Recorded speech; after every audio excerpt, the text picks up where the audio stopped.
લોક ગાયિકા તેવા આરતી સાંગાણીના લગ્ન બાદ થયેલા વિવાદને લઈને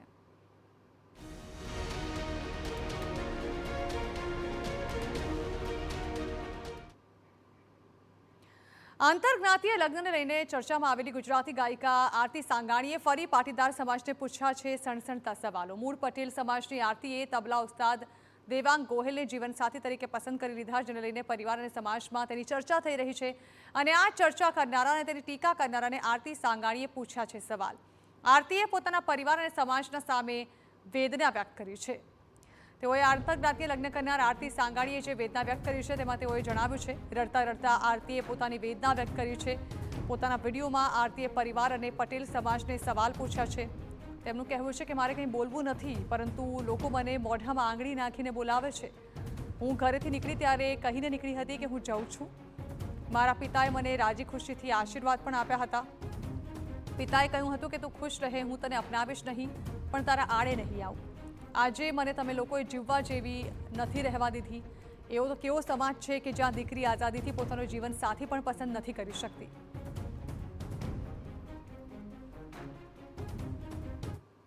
જ બોલવું નથી, પણ મને લાગે છે કે લોકો મોઢામાં આંગળી નાખીને મને બોલાવશે। હાલમાં મારા પપ્પાનો એક વિડીયો વાયરલ કર્યો છે જેની અંદર મારા પપ્પા રડે છે અને કહે છે કે ભાઈ મારી દીકરીએ મારા સાથે વિશ્વાસઘાત કર્યો।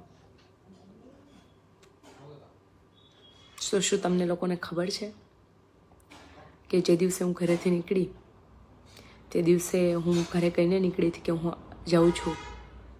મેં ઘરે મેસેજ છોડ્યો હતો કે મેં આ નિર્ણય લીધો છે મારા જીવન માટે। મેં મારી બહેનો સાથે વાત કરી હતી, મેં મારા પપ્પા સાથે વાત કરી હતી અને 2-4 દિવસ પછી અમે રૂબરૂ મળ્યા હતા આ વાતનો નિર્ણય લાવવા માટે, મારું ફેમિલી અને અહીંયાથી ફેમિલી। અને નિર્ણય આવ્યો હતો। મારા પપ્પાએ રાજી ખુશીથી મારા માથે હાથ મૂકીને આશીર્વાદ આપ્યા હતા અને કીધું હતું કે ભાઈ તું ખુશ રહે, હું તને અપનાવીશ નહીં, પણ ક્યારેય તારે આડે નહીં આવું। અને એવું તો છે નહીં ને કે હું દુનિયાની પહેલી એવી દીકરી છું કે જેણે લવ મેરેજ કર્યા, તો હું જ કેમ ચર્ચાનો વિષય? કેટલી પટેલ સમાજની એવી દીકરીઓ છે કે જે ભાગીને બીજી જ્ઞાતિમાં જાય છે।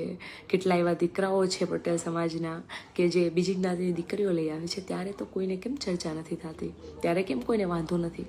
ત્યારે તો બહિષ્કાર નથી થતો? આજે તો મને જીવવા જેવી નથી રહેવા દીધી તમે લોકોએ। તો હાલ જે પ્રકારના વિડીયોઝ વાયરલ થઈ રહ્યા છે તે બાદ આરતી સાંગાણીએ ફરી એકવાર કેટલાક સવાલો ઉઠાવ્યા છે। તેનું એ પણ કહેવું છે કે તેને જીવવા જેવી નથી રહેવા દીધી અને પિતાના આશીર્વાદથી જ તેઓ ગયા હતા અને ત્યારબાદ હવે આ પ્રકારના વિડીયો વાયરલ કરવામાં આવી રહ્યા છે। પટેલ સમાજને શા કારણે માત્ર પોતાના જ લગ્નથી વાંધો છે તેવા સવાલો પણ આરતી પટેલે ઉઠાવ્યા। તો આરતી સાંગાણીએ સમાજના ઠેકેદારો સામે ઉભરો ઠાલવ્યો છે। તેઓએ કહ્યું છે કે દીકરી મરી જાય એ પોસાય અને દીકરી મરી મરીને જીવે એ તમને પોસાય છે। દીકરી ખુશીથી જીવન જીવે તમને પોસાતું નથી। તેમનું કહેવું છે કે આજે હું ખુશ છું એટલે દુનિયાથી જોવાતું નથી। સોશિયલ મીડિયાથી એક કામ મળી ગયું હોય તેવું મને લાગે છે। તમારા ઘરે પણ દીકરી છે અને તમારા જીવનમાં પણ દીકરીઓ આવશે, આ વાત ભૂલવી નહીં। તમારા ઘરેથી દીકરી જશે અને તેની વેદના થશે ત્યારે તમને ખબર પડશે। તમને એવું લાગે છે કે મારામાંથી જોઈને તમારી દીકરી શું શીખશે? તમને એવું જ લાગે છે ને? તો તમે તમારી દીકરીને ઘરમાં પૂરી દો, કારણ કે એવો તો કેવો સમાજ છે આપણો કે જ્યાં દીકરી પોતાની આઝાદીથી પોતાનો જીવનસાથી પણ પસંદ નથી કરી શકતી। કદાચ દીકરી મરી જાય એ તમને લોકોને પોસાય છે, દીકરી મરીને જીવે પોસાય છે, પણ દીકરી ખુશ ના હોવી જોઈએ। આજે હું ખુશ છું તો આખી દુનિયાથી નથી જોવાતું, સોશિયલ મીડિયા પર એક કામ મળી ગયું એવું લાગે છે મને તમને કે આરતી સાંગાણી વિશે જ વાત થવી જોઈએ। તમારા ઘરે પણ દીકરી છે અને તમારા જીવનમાં દીકરીઓ આવશે પણ, આ વાત ભૂલવી નહીં। જ્યારે તમારા ઘરેથી દીકરી જશે અને એની વેદના તમને થશે ને ત્યારે તમને ખબર પડશે। તો તમારા ઘરે પણ દીકરી છે અને તમારી જિંદગીમાં પણ દીકરીઓ આવશે, તે પ્રકારના જાણે કે માર્મિક કટાક્ષ પણ આરતી સાંગાણીએ કર્યા।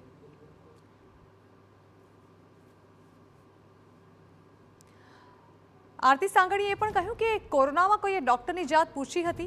લોહીનો રંગ જુદો નથી ત્યારે આપણે મતભેદ અને જાતિ વિરોધ કરવાવાળા કોણ છીએ? જ્યાં સુધી તમારા સમાજની માન મર્યાદા રાખી અને ત્યારે હું બધાને સારી લાગી. આજે હું મોટી થઈ છું અને મારા માટે મેં વિચાર્યું છે ત્યારે હું બધાને ડાકણ લાગું છું. આવો તે કેવો સમાજ છે તમારો? આવા તમારા કેવા વિચારો છે? તેમનું કહેવું છે કે હું મંગળસૂત્ર પહેરું છું તો પણ વાંધો છે. આજે પણ ઘણી જગ્યાએ બાળ લગ્ન થાય છે તો ત્યાં વિરોધ કરો. તો મને ખાલી એટલું જણાવો કે કોરોના જેવા કોરોનામાં તમે લોકોએ ડૉક્ટરની જાત પૂછી હતી? જ્યારે અકસ્માત થાય, તમારે લોહીની જરૂર પડે, ત્યારે તમે લોહી લેતા પહેલાં પૂછો છો કે ભાઈ તું કઈ જાતનો છે, તું કઈ સમાજનો છે, તું પટેલ જ હોવો જોઈએ?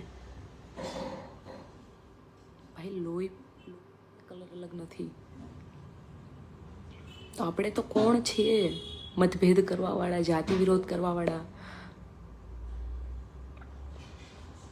તમે લોકો એમ કહો છો કે અમે તમને સુરતમાં નહીં આવવા દઈએ, આ દીકરીને બહિષ્કાર કરો. જ્યાં સુધી મેં તમારા સમાજનું માન મર્યાદા રાખી, જ્યાં સુધી મેં મારા બાપની ઇજ્જત રાખી, રમવાની ઉંમરમાં મેં કામ કર્યું, રાત ઉજાગરા કર્યા, ત્યારે હું બધાને સારી લાગી. અને આજે જ્યારે હું મોટી થઈ છું, મેં મારા માટે કંઈક વિચાર્યું છે, તો હું લોકોને ડાકણ લાગુ છું. આવો તો કેવો સમાજ છે તમારો? આવા તો કેવા તમારા બધાના વિચારો છે? હું મંગળસૂત્ર પહેરું છું તો વાંધો છે તમને?